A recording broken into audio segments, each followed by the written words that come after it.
Welcome back to another technical deep dive here in the debug zone.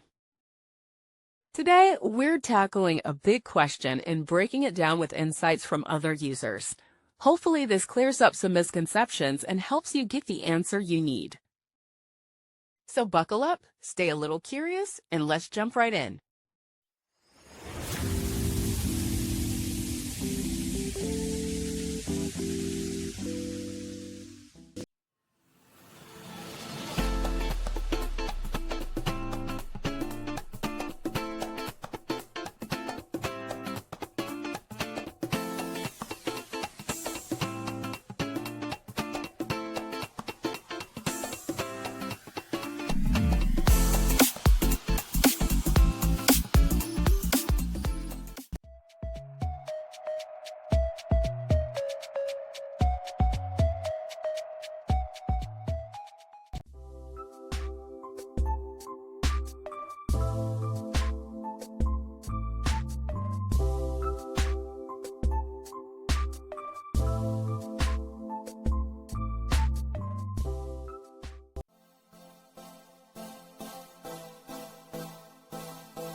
And that's a wrap. I hope you found the answer you were looking for. If you did, take a second to hit that subscribe button. It really helps out.